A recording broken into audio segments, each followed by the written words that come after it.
নমস্কার বন্ধুরা, আমাদের ইউটিউব চ্যানেলে আপনাদের সুস্বাগত। আমি আজকে ইকো পার্কে এসেছি। চলুন আপনাদেরকে সম্পূর্ণ ইকো পার্কটা আজকে ঘুরে দেখাবো।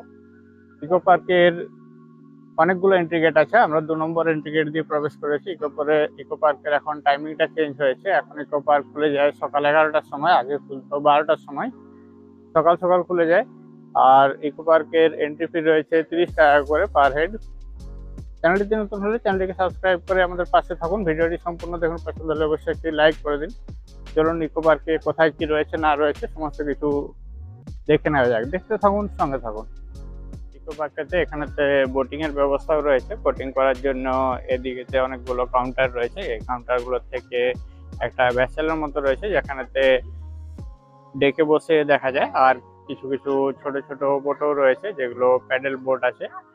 আর কিছু কিছু বোট আছে যেগুলো এখানেতে একজন করে মাঝি রয়েছে, যারা চাকু চালিয়ে জলের মধ্যে ঘোরায়। সামনে যে অংশটা দেখতে পাচ্ছি, এখানেতে লাইট শো হয় সন্ধ্যেবেলায়। এখন 5:30টার দিকে হয়। অনেক বড় সড়ো লেক রয়েছে। লেকের ওখানেতে একটা মাঝেতে ভিলেজ রয়েছে, যেখানেতে কটেজ টটেজ রয়েছে, খাওয়া দাওয়া থাকার সমস্ত ব্যবস্থায় রয়েছে। পুরো লেকের চারদিকেতে এরকম হাঁটার জন্য রাস্তা রয়েছে, সাথে গাড়ি চলাচলের জন্য পাকা রাস্তাও রয়েছে। রাত্রেবেলায় আলো জ্বলে উঠলে তখন লেকটা দেখতে আরো সুন্দর হয়ে যায়। আমরা লেকখানি দেখতে দেখতে আস্তে আস্তে এগিয়ে চলেছি। শীত এসে গেছে। এখন ডিসেম্বর মাস। ডিসেম্বর মাসে বড়দিনের ছুটি এবং জানুয়ারি ফেব্রুয়ারি মাস পর্যন্ত প্রচুর সংখ্যক মানুষ ইকো পার্কে আসেন বাচ্চাদের নিয়ে, বা বড়রা নিজেদের মতো সময় কাটানোর জন্য আপনারা এখানে আসতে পারেন। দেখতে থাকুন, সঙ্গে থাকুন। এখানে একটা ফোয়ারা রয়েছে। ফোয়ারাটাও সন্ধ্যের দিকে চালু থাকে, এখন এই মুহূর্তে বন্ধ রয়েছে।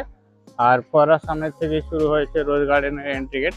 রোজ গার্ডেনেতে দেখতে পাচ্ছি রোজ গাছেতে নতুন নতুন পাতা এসছে এবং কিছু সংখ্যক ফুলও রয়েছে। চলুন আপনার রোজ গার্ডেনটি দেখে নিই। এই মুহূর্তে পৌঁছে গেছি আমরা রোজ গার্ডেনে। দেখতে পাচ্ছি রোজ গার্ডেনে এরকম কচি কচি পাতা এসছে, সাথে এসছে গোলাপ গাছের কুড়ি। এখনো সেভাবে ফুল ফুটে ওঠেনি। ডিসেম্বরের শেষ দিকে বা জানুয়ারির শুরুতে এই ফুলগুলো আরো বেশি করে ফুটে উঠবে। এখন খুব কম পরিমাণে ফুল রয়েছে কিছু কুড়িও। রোজ গার্ডেন এখানে একটা সুন্দর লাল রঙের গোলাপ দেখতে পাওয়া গেছে। আমি আপনাদেরকে একটু সামনের থেকে জুম করে দেখাতে চেষ্টা করছি। অধিকাংশ গাছেতে প্রচুর পরিমাণে কুড়ি এসছে, এখনো সেভাবে গোলাপ ফুল ফোটেনি, কিছুদিন পরে ফুটবে। পেপারতে দেখতে পাচ্ছি বিদেশ থেকে আগত যে নাগরিকরা, তারাও এসছে সমস্ত ইকো পার্ক দেখতে। আমরা এগিয়ে চলেছি রোজ গার্ডেনের মাঝ দিয়ে। গার্ডেনেতে পরিমাণে কম ফুল আছে, কিন্তু কটা গাছে বেশ সুন্দর ছোট ছোট ফুলও ফুটে আছে। এখানেতে দেখতে পাচ্ছি একটা কালারফুল রোজ রয়েছে। একটু আমি সামনের থেকে দেখাতে চেষ্টা করছি। রোজগুলোকে দেখতে খুব সুন্দর লাগছে, একটু রঙিন রঙিন রয়েছে। এই গাছটাতে বেশ কটা ফুল রয়েছে, বাকি গাছগুলোতে ফুলের পরিমাণ অনেক কম রয়েছে। এই পাশেতে একটা সাদা গোলাপ রয়েছে। এখানেতে আমি সাদা গোলাপটা দেখালাম, অনেকগুলো কুড়ি রয়েছে সাথে। এখানেতে বেশ সুন্দর একটা বড় সড়ো পিঙ্ক গোলাপ রয়েছে, না দেখে পারলাম না, ওই জন্য গোলাপটা দেখানোর জন্য ভিতরেতে এসে গেছি। দারুণ লাগছে, একদম ফ্রেশ বড় সড়ো সাইজের গোলাপ রয়েছে। এখানে একটা রোজ গাছ দেখতে পাচ্ছি, যাতে বেশ কিছু পিঙ্ক কালারের ফুল ফুটে রয়েছে। প্রত্যেকটা ফুলে খুব সুন্দর রয়েছে। একটু ক্যামেরাটা সামনে নিয়ে জুম করে আপনাদেরকে দেখাতে চেষ্টা করছি। ফুলগুলো সম্পূর্ণরূপে ফুটে রয়েছে, বেশ কয়েকটা কুড়িও রয়েছে। ফুলগুলো দেখে আপনাদের কেমন লাগছে কমেন্ট করে জানাতে ভুলবেন না। আপনাদের কমেন্ট অপেক্ষায় রইলাম। দেখতে থাকুন, সঙ্গে থাকুন। আমরা হাঁটতে হাঁটতে পৌঁছে গেছি বিষ্ণুপুরের মন্দিরটির সামনে। দেখতে পাচ্ছি বহু সংখ্যক মানুষ এসেছেন, যারা ইকো পার্কটি ঘুরে ঘুরে দেখছেন। এপাশে তো বেশ কিছু মানুষকে দেখতে পাচ্ছি। বিদেশ থেকে আগত কিছু মানুষ রয়েছেন, যারা ইকো পার্ক ঘুরে ঘুরে দেখছেন। আমরা এদিকে রোজ গার্ডেনটা ছিল, রোজ গার্ডেনটার লাস্টে তো একটা ফোয়ারা রয়েছে। ফোয়ারাটা এখন বন্ধ রয়েছে, রাত্রেবেলায় এই ফোয়ারাগুলো চালু থাকে। এপাশে সমস্ত ফ্রুটসের গার্ডেন রয়েছে। এপাশে যে গার্ডেনটা দেখতে পাচ্ছি, এখানেতে সমস্ত ফলের গাছ রয়েছে। সাধারণ মানুষের প্রবেশেতে নিষেধ থাকে, চারদিকেতে ফেন্সিং করা রয়েছে। এখন আমরা এখান থেকে দেখে যে এখানেতে যাব, সেটা হচ্ছে গিয়ে মিস্ট গার্ডেন, যেখানেতে দেখতে পাচ্ছি রেন ফরেস্ট রয়েছে, যেখানেতে ফোয়ারা দিয়ে এরকম জলের ছেঁকা দেওয়া হচ্ছে। গরমের মধ্যে মানুষের চোখে মুখে জল পড়ছে, তাদের চোখে মুখের যে অভিব্যক্তিটি দেখে বোঝা যাচ্ছে অনেকে ভিজে খুশি হচ্ছে, অনেকে আবার কোনোভাবে পাশ কাটিয়ে জলদি জলদি চলে আসতে চেষ্টা করছে। এগুলো থেকে এই সমস্ত এই জলের যে ফোয়ারাগুলো, সেই ফোয়ারাগুলো আসছে। দেখতে পাচ্ছি একটি ছোট বাচ্চা এভাবেতে জল নিচ্ছে, নিজের মনের খুশিতে আনন্দে সে হাত তুলে দাঁড়িয়ে রয়েছে। অনেকে আবার রেন ফরেস্টের মধ্যে দাঁড়িয়ে ছবি তোলারও চেষ্টা করছে, কিন্তু ক্যামেরাতে জলে ছোট ছোট বিন্দু এসে পৌঁছাচ্ছে। সে পাশেতে যারা রেন ফরেস্টে থাকতে চাইছে না তারা সাইড দিয়ে যাচ্ছে। দারুণ লাগছে। কেমন লাগছে আপনাদের কমেন্ট করে জানান। দেখতে থাকুন, সঙ্গে থাকুন। এর মধ্যে হাঁটতে হাঁটতে আমরা এপাশে পৌঁছে গেলাম। এখানে অনেকগুলো ক্যাফে বা রেস্টুরেন্ট রয়েছে, বেশ কিছু বসার জায়গাও রয়েছে। পার্কের অন্যান্য দিকে যাওয়ার জন্য এখান থেকে অনেক ব্যবস্থা রয়েছে। এখানে তো চারদিকেতে এভাবে পিলারের মধ্যে বৃষ্টির ব্যবস্থা রয়েছে, দেখতে পাচ্ছি অনেকগুলো রয়েছে, ধারে ধারে রয়েছে। মাঝের অংশটা ফাঁকা রয়েছে, চারদিকেতে এরকম বৃষ্টির ইয়ে দেখতে পাচ্ছি। একজন মাকে দেখতে পাচ্ছি বৃষ্টিতে ঘুরতে, জলের মধ্যে আনন্দ করে নিতে। আলো আন্ধারেতে ছবিটা ভালো আসছে না। দেশ বিদেশ থেকে বহু পর্যটক এখানে আসেন এবং ঘুরে ঘুরে দেখেন এটি ফরেস্ট এরিয়া। আমরা একটি গার্ডেন এরিয়াতে এসে গেছি, যেখানে এরকম ভাবে দেখতে পাচ্ছি এখানে 3টি ডিয়ার রয়েছে।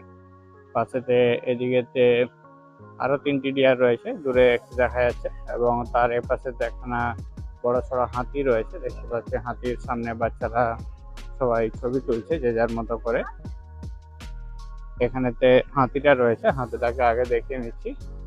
এপাশে যে হাতিটা রয়েছে আর তার ডান দিকেই রয়েছে ডিয়ার গুলো।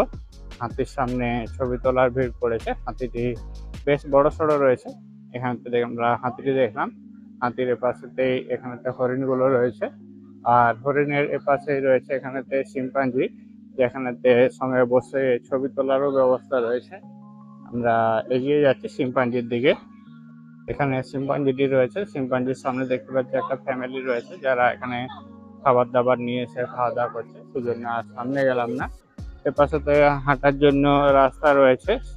সবাই মেন যে রোডটি রয়েছে, মেন রোডের পাশ দিয়ে হাঁটে রাস্তা রয়েছে। এখানে সবাই মানুষ মস্তিতে মেয়েছে। দেখা যাক চলছে এখানে অন্যান্য ছোট ছোট ফ্যামিলির খাওয়া দাওয়া। আমরাও খাবার দাবার নিয়ে এসেছি, খেয়ে নেবো। হাঁটতে হাঁটতে আমরা পৌঁছে গেলাম ইকো পার্কের যে ভিস্টাডোম কোচওয়ালা যে টয় ট্রেনটি চালু হয়েছে, সেই টয় ট্রেনটির সামনে। আমি দেখতে পাচ্ছি আমার সামনে ভিস্টাডোম কোচওয়ালা যে টয় ট্রেনটি রয়েছে, সেই টয় ট্রেনটি আসছে। এখানে কাঁচগুলো বেশ বড় সড়ো রয়েছে। আগের যে টয় ট্রেনটি ছিল সেটা একটু পুরোনো মডেলের ছিল।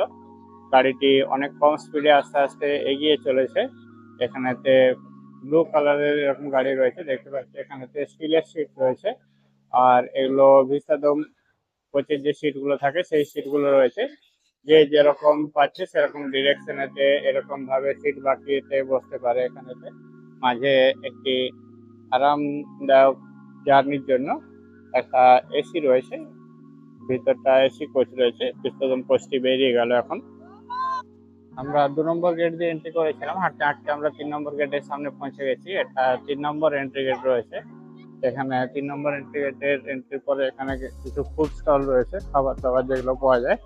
এন্ট্রি গেটের পাশেতে পার্কিং এবং এক্সিট গেটও রয়েছে, যেখান থেকে গাড়ি পার্ক করে এন্ট্রি বা এক্সিট করা যায়। এর পাশে রয়েছে মুখোশ গার্ডেন, যেখানেতে দেখতে পাচ্ছি অনেক মুখোশ বানানো রয়েছে, এবং গার্ডেনের মাঝ দিয়ে একটা হেঁটে যাওয়ার রাস্তা রয়েছে।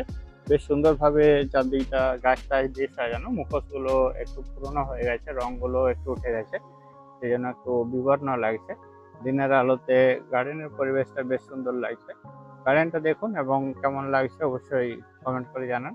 অল্প সংখ্যক মানুষই এখানে এসছে। এখান থেকেই টয় ট্রেনের যে স্ট্যান্ড সেটি এখানেই রয়েছে, এখান থেকে টয় ট্রেনগুলো ছেড়ে যায়। মুখোশ গার্ডেনটা যেটা রয়েছে, মুখোশ গার্ডেন থেকে বেরিয়ে গেলে পরে টয় ট্রেনের যে স্টপেজটা সেটা পাওয়া যায় এখানেতে। এখানেতে অল্প সংখ্যক ফুলের গাছ এবং ফলের গাছও রয়েছে। দেখতে বেশ ভালো লাগছে, দেখতে থাকুন, সঙ্গে থাকুন। দুপুরের লাঞ্চ সেরে আমরা বেরিয়ে গেলাম। এভাবেতে ইকো পার্কে দুজনে মিলে প্রিয় যে সাইকেলগুলো রয়েছে সাইকেলগুলো চালিয়ে এদিক ওদিক মানুষ যেতে পারে।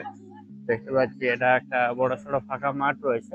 ও পাশেতে 7 ওয়ান্ডার রয়েছে। আমরা আজকে 7 ওয়ান্ডারের দিকে যাচ্ছি না, আজকে আমরা ইকো পার্কে যে সোলার ডোমটি রয়েছে সোলার ডোমটির দিকে যাচ্ছি।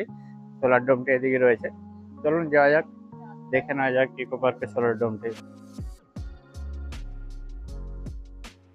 সূর্য পশ্চিম আকাশে রয়েছে, সামনে একটা হিবিস্কাস গার্ডেন রয়েছে, এপার সাথে দেখতে পাচ্ছি একটা বড় সড়ো ডিয়ার রয়েছে।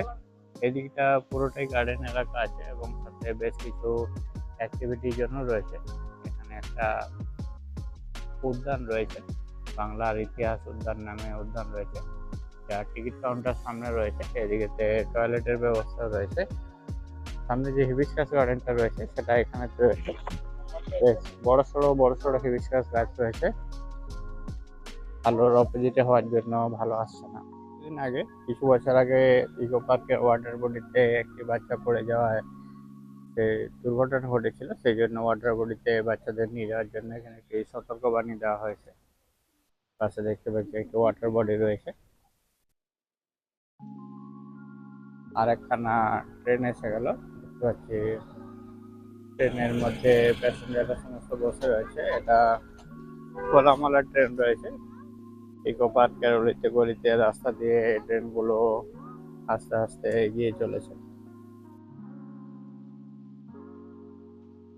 হাঁটতে হাঁটতে আমরা লেকের সামনে আবার এসে গেছি। এখন বিকেল হয়ে গেছে, সেই জন্য সূর্য পাটে যেতে বসেছে।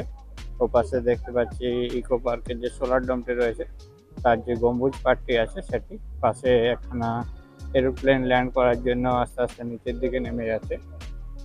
আমরা যে ডান দিকে যে ফলের গার্ডেনটি ছিল সেই ফল গার্ডেনের পাশ দিয়ে হাঁটতে হাঁটতে এদিকে চলে এলাম। এখানেতে দেখতে পাচ্ছি বেশ কিছু সংখ্যক মানুষ এখানে অপেক্ষা করছেন, বিদেশি নাগরিকও রয়েছে। এখানেই সন্ধেবেলায় শো হয়, ওয়াটার ফাউন্টেন শো হয়, যেখানেতে রবীন্দ্রসঙ্গীতের একটি দৃশ্যকে তুলে ধরা হয়। ডান দিকে ফলের গার্ডেনেতে বেশ কিছু ফুলের গাছকে দেখতে পাচ্ছি। এদিকে মানুষজনরা প্রত্যেকে নিজের মতো করে ঘুরে বেড়াচ্ছেন পার্কেতে। চলুন আপনারাও ঘুরতে থাকুন। বড়দিনের আগে ইকো পার্ক কেমনভাবে সেজে উঠেছে সেটি আপনাদেরকে দেখাতে চেষ্টা করলাম। এখন আমরা ইকো পার্কের ভিলেজের পাশ দিয়ে যাচ্ছি সোলার ডোমের দিকে। ইকো পার্কের ভিডিওটি দেখে আপনাদের কেমন লাগলো কমেন্ট করে জানাতে ভুলবেন না। চ্যানেলটিতে নতুন হলে চ্যানেলটিকে সাবস্ক্রাইব করে আমাদের পাশে থাকুন। ভিডিওটি সম্পূর্ণ দেখার জন্য সবাইকে অনেক ধন্যবাদ। সবাই ভালো থাকুন, সুস্থ থাকুন। দেখা হচ্ছে পরবর্তী আরেকটি ভিডিওতে। সবাইকে অনেক ধন্যবাদ।